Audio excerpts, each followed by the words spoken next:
In 2020, after nearly 2 decades of silence, the federal government reopened the doors to the death chamber. 6 men were executed in just a few months, crimes so horrific they shook the nation. But was justice truly served, or was something else at play? To understand the full execution story, we need to go back to where each story began. But before we do, hit subscribe and turn on the notification bell for more jaw-dropping true crime stories. Case 1. Daniel Lewis Lee. Daniel Lewis Lee was born in Yukon, Oklahoma in 1973.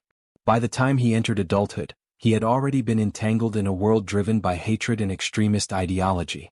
A self-proclaimed white supremacist, Lee aligned himself with groups that held to violent racial doctrines, groups that viewed diversity not as a strength, but as something to be eradicated.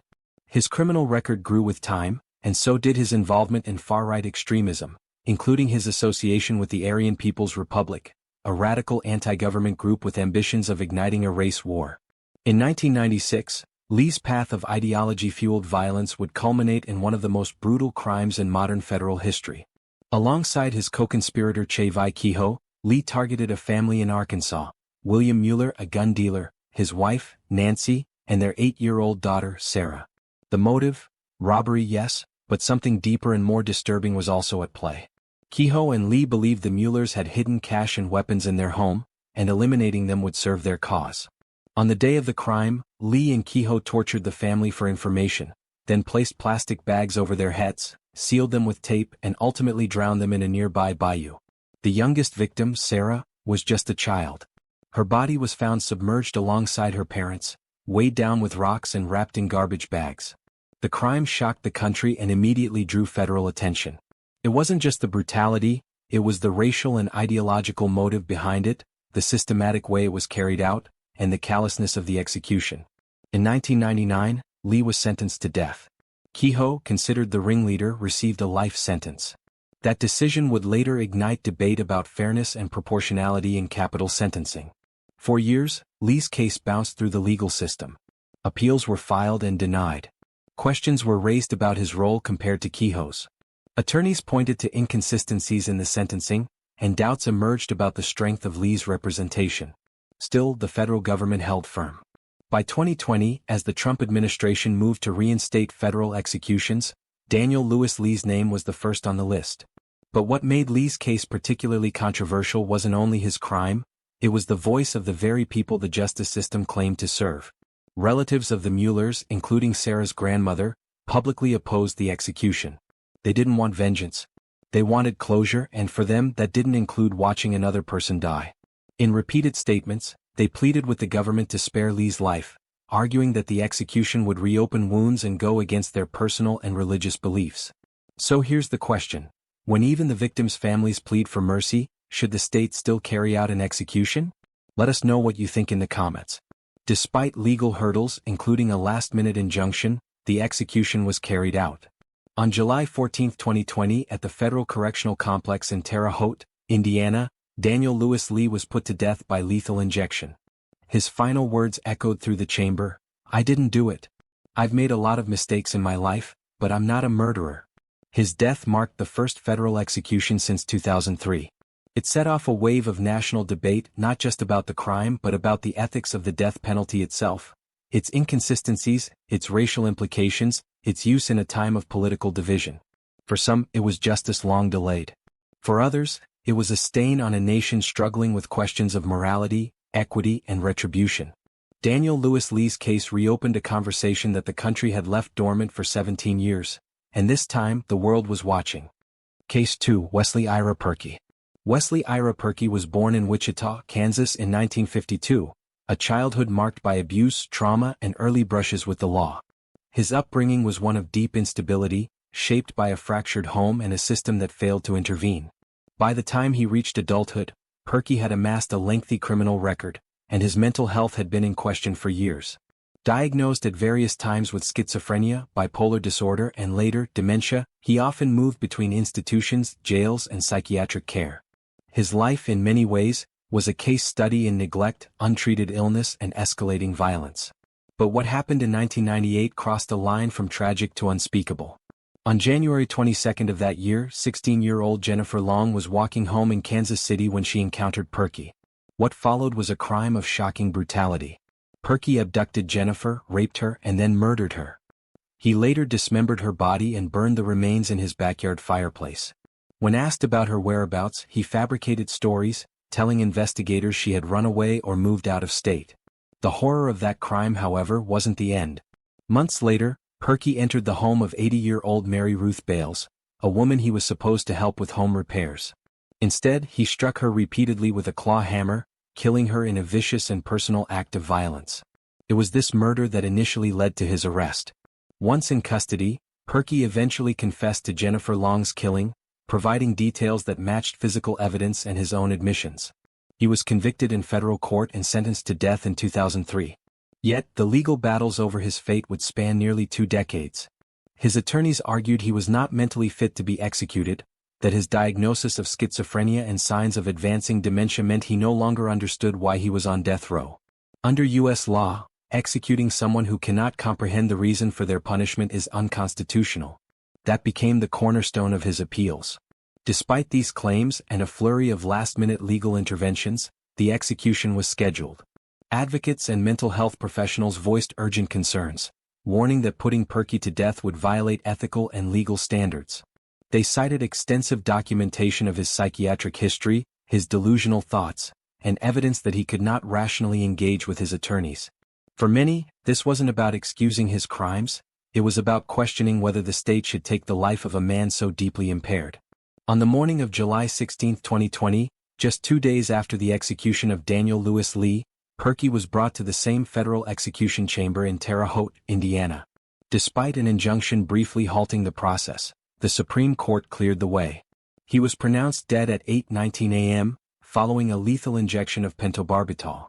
In his final statement, Perky apologized to Jennifer Long's family and acknowledged the pain he had caused. But his death did not bring peace to everyone. Across the country, the execution reignited a heated discussion on the intersection of mental illness and capital punishment. Critics pointed to the fact that the system had, once again, executed someone whose mind may have been too fractured to grasp the reality of what was happening.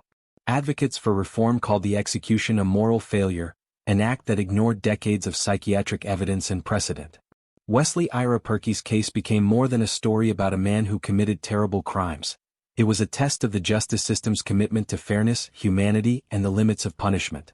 His execution left behind not just grieving families, but a deeply unsettled public wondering whether justice, in this case, had truly been served. Case 3. Dustin Lee Honken.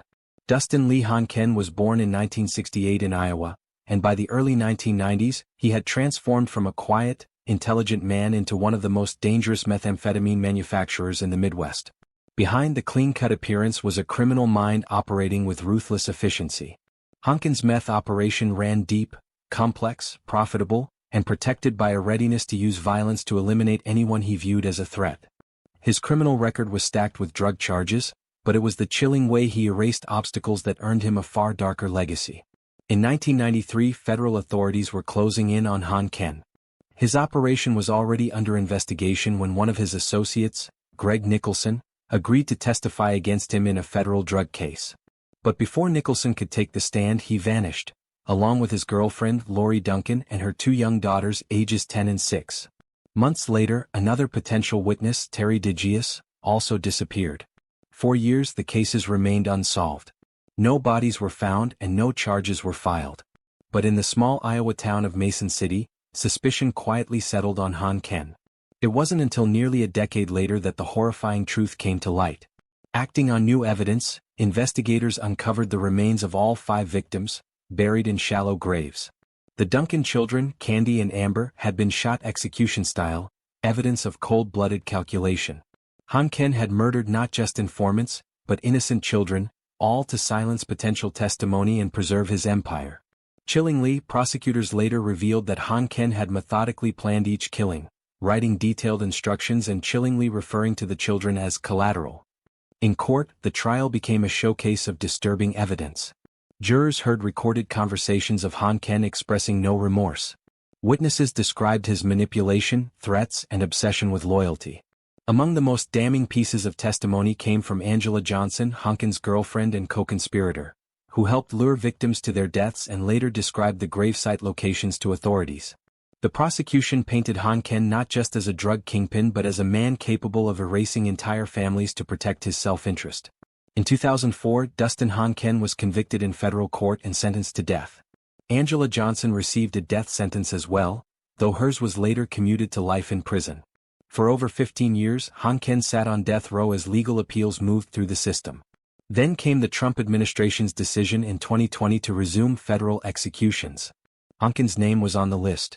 As his execution date neared, protests erupted, not only from anti-death penalty activists, but also from Catholic groups who had long opposed capital punishment. Honken had reportedly found religion during his time behind bars, and the Catholic Church in Iowa lobbied for clemency, citing the sanctity of life and the potential for redemption. But the Department of Justice pressed forward. On July 17, 2020, at the federal penitentiary in Terre Haute, Indiana, Honken was executed by lethal injection. He was pronounced dead at 4:36 p.m. In his final moments he reportedly recited the Apostles' Creed, reaffirming his Catholic faith. The execution, just days after those of Daniel Lewis Lee and Wesley Ira Perky, marked the third federal death penalty carried out in a single week, an act of federal force not seen in nearly 2 decades. Honken's death didn't close the wounds for many in Iowa. For the families of Lori Duncan and her 2 daughters, it was an end to a chapter of unimaginable pain. But the broader public was left reckoning with the question that echoed louder with each execution. Does capital punishment serve justice, or does it only perpetuate the cycle of violence? For many, the story of Dustin Lee Honken, his rise, his crimes, and his end, remains one of the most haunting examples of how far a man will go to silence the truth. Case 4. Lesman Charles Mitchell. Lesman Charles Mitchell was born and raised within the Navajo Nation, a community that values heritage, family, and tribal sovereignty above all else. But Mitchell's life took a different path, one marred by escalating violence, petty thefts, and association with a troubled peer group. By his early 20s, his criminal record had grown, but nothing foreshadowed the brutal events that would unfold in the fall of 2001 and ultimately lead to his execution nearly 2 decades later.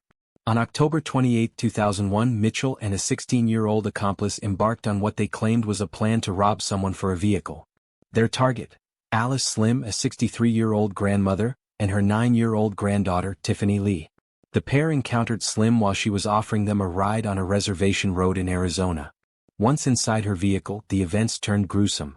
Mitchell stabbed Slim to death while she was still in the driver's seat.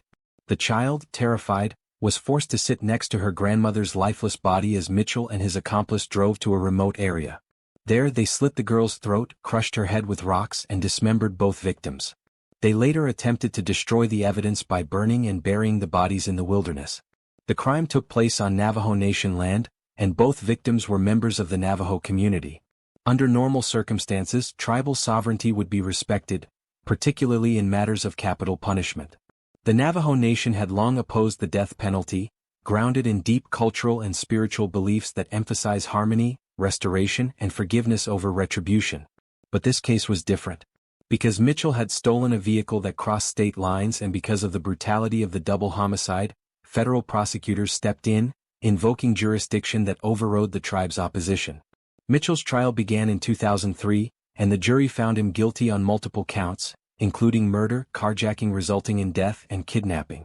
He was sentenced to death, the only Native American on federal death row at the time. The case sparked an intense legal battle that would span the next 17 years. At the center of the controversy were the Navajo Nation's formal objections to the federal government's imposition of the death penalty against one of its citizens, arguing that the tribe had never consented to capital prosecution for crimes committed on their sovereign land. Repeated appeals raised complex questions about race, tribal rights, and the fairness of Mitchell's trial. Mitchell's legal team argued that key evidence had been suppressed and that jurors had not been adequately informed of his cultural background or the tribe's rejection of the death penalty. The Navajo Nation, along with several legal advocacy groups, submitted letters and petitions urging clemency, emphasizing that the federal government's decision violated tribal sovereignty and cultural tradition. But despite mounting pressure, the Department of Justice, under the Trump administration, remained resolute. On August 26, 2020, Lesman Charles Mitchell was executed by lethal injection at the federal penitentiary in Terre Haute, Indiana. He was pronounced dead at 6:29 p.m., marking the first, and only, time a Native American had been executed by the federal government for a crime committed against fellow tribal members on reservation land. The execution left a lasting fracture. For many in the Navajo Nation, it wasn't just the end of a tragic case, but a painful reminder that their sovereignty could be ignored when federal authorities saw fit. Critics called it a violation of constitutional protections and an assault on indigenous rights. Others, including some of the victims' extended family, viewed it as long overdue justice. But the question lingered: when a sovereign nation pleads for its voice to be heard in the pursuit of justice, should it be silenced? Case 5. Keith Dwayne Nelson. It was October 12, 1999, a quiet Tuesday afternoon in Kansas City, Kansas. The streets were calm, the sky overcast, and families were finishing up their routines. One of them was the Butler family. Their daughter, 10-year-old Pamela Butler, had stepped outside to go for a quick skate near her home. She had always loved the freedom of gliding down the sidewalks, feeling the wind on her face. That moment of calm, however, was shattered within seconds. A white pickup truck slowly crept down the street. Behind the wheel was Keith Dwayne Nelson, a man with a long and disturbing criminal past. He had been driving around looking for someone, not a friend, not an acquaintance, but a victim. That afternoon, Pamela became the target. Witnesses would later recall the terrifying sight: Nelson abruptly stopping his truck, leaping out and dragging Pamela, screaming, into his vehicle. It happened so quickly that there was no time to intervene. Nelson sped away, and in that instant Pamela's life was forever stolen. Nelson took her across state lines, driving into Grain Valley, Missouri. There, behind a church in a wooded area hidden from plain view, he committed unspeakable acts. He raped her and then strangled her with a piece of wire, ending her life. Her body was buried beneath a shallow grave behind the church. The case immediately drew federal attention. Because Nelson had crossed state lines during the kidnapping, it qualified for federal prosecution under the Federal Kidnapping Act. The FBI and U.S. Marshals joined the search. Nelson was arrested just 2 days later. It wasn't just eyewitness testimony that led to him, it was also a disturbing confession. In 2001, Keith Dwayne Nelson pleaded guilty to kidnapping resulting in death, a capital offense under federal law. During the sentencing phase, prosecutors presented a harrowing picture of a man with a deep history of violence, including prior assaults and acts of sexual aggression. A jury sentenced him to death. For years, his legal team fought the sentence. They argued that Nelson had endured a lifetime of trauma, that he suffered from severe mental illness, including brain damage and psychological disorders. They said his upbringing had shaped a broken man, and that executing him would serve no purpose. But the appeals were consistently rejected. The courts ruled that his actions showed premeditation and brutality beyond mitigation. By 2020, the Trump administration had reinstated federal executions after a 17-year pause. Nelson was on the list of the first group scheduled to die.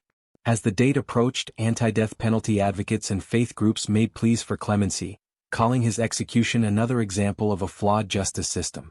But for Pamela Butler's family, there had already been too many delays. On August 28, 2020, at the Federal Correctional Complex in Terre Haute, Indiana, Keith Dwayne Nelson was executed by lethal injection. He was 45 years old. His final words were brief and chilling: "I'm done." Pamela's mother and sister attended the execution. For them, the moment was filled with mixed emotions: grief, exhaustion, and a sliver of closure. Her mother later said that while justice had finally been served, it could never bring her daughter back.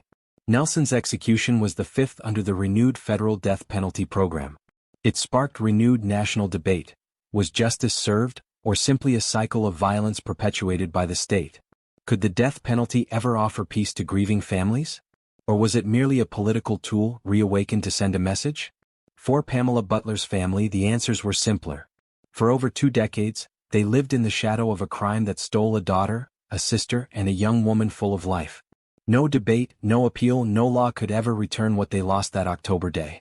Case 6. William Emmett LeCroy. On the afternoon of October 7, 2001, the tranquility of Cherry Log, Georgia, a quiet Appalachian community nestled in the Blue Ridge Mountains, was ruptured by an act so disturbing it would send shockwaves through the nation. William Emmett LeCroy, 31 years old at the time, had been recently released from federal prison and was drifting aimlessly, consumed by erratic thoughts, a troubled past, and violent fantasies rooted in personal trauma and obsession. LeCroy was a man shaped by a long, troubled history. He had grown up with mental health issues, including obsessive-compulsive disorder, sexual fixation, and religious delusions. He believed that dark forces had taken hold of his life, and he often spoke about divine punishment, spirits, and reincarnation. Court records would later reveal his growing conviction that someone from his past, an alleged abuser, had come back to torment him. On that fall day, Lacroy broke into the home of 30-year-old Joanne Lee Teasler, a U.S. Army nurse and a vibrant, dedicated woman who had just returned from grocery shopping. Lacroy had spotted her earlier and fixated on her. He waited inside her home, armed with a knife, rope, and ominous intent. When Joanne entered, Lacroy tied her up, raped her, and then slashed her throat and stabbed her multiple times, ultimately killing her in what prosecutors described as a planned and calculated attack. After the murder, he stole her car and fled, leaving her body behind in her own bedroom, where it was discovered hours later by a concerned co-worker. Federal authorities launched a manhunt that ended 2 days later when Lacroy was caught at a border checkpoint in Minnesota, less than a mile from Canada. Inside Joanne's stolen vehicle were his journals, which contained deeply disturbing entries. In one, he wrote that he believed Joanne was the reincarnation of a babysitter who had allegedly sexually abused him as a child. This twisted belief, he claimed, justified his actions.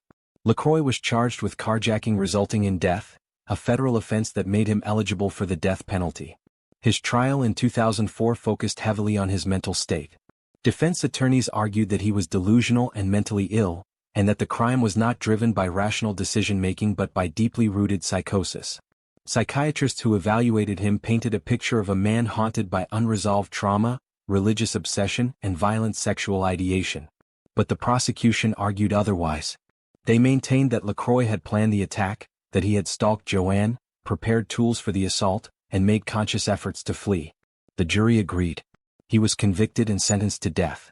Over the next 16 years, Lacroy's attorneys pursued every legal avenue. They raised concerns about his mental illness, about his ability to understand the gravity of his execution, and about whether executing someone with such psychiatric issues violated constitutional protections against cruel and unusual punishment. But time after time, the courts upheld the sentence. By September 2020, amid the Trump administration's renewed push for federal executions, Lacroy's name came up on the list. His was the 6th federal execution carried out that year, the most in a single year since 1896. On the evening of September 22, 2020, at the U.S. Penitentiary in Terre Haute, Indiana, William Emmett LeCroy lay strapped to the gurney. His final words reflected his religious confusion. He expressed regret, recited prayers, and asked for forgiveness. Then the lethal injection was administered. He was pronounced dead at 9:06 p.m. outside the prison walls. Protesters gathered. Many objected not only to the death penalty itself but specifically to executing someone so profoundly affected by mental illness. Religious leaders, psychologists, and anti-death penalty advocates questioned whether justice had truly been served, or whether the system had executed a man whose grip on reality had long since slipped away. For the family of Joanne Teasler, there was no relief, only a sense that justice, while delayed, had not been denied. They remembered her not for the violence that took her, but for her kindness, her commitment to healing others, and her devotion to her country. And yet, Lacroy's execution added one more name to a growing list of federal inmates put to death in 2020. His case reignited the national conversation. Can a country that executes the mentally ill still claim the moral high ground? Or are there crimes so heinous that mental illness becomes a footnote rather than a defense? The stories you've just heard aren't easy to absorb. They raise disturbing questions about justice, morality, politics, mental illness, and the power of the state. But what do these executions say about who we are, as a country, as a people, and as a justice system? Was this justice served or justice denied? Do we believe in the power to rehabilitate, or only the power to punish? And when the government carries out the ultimate sentence, who truly carries the weight? We want to hear from you. Leave a comment below. Do you think the return of federal executions was justified? Subscribe for more in-depth true crime documentaries that go beyond headlines. Turn on notifications so you never miss a story that deserves to be told. Share this video with someone who cares about justice, law, and the real lives caught in between. Because these aren't just stories from death row. They are stories of a justice system, and a nation, still deciding what justice really means.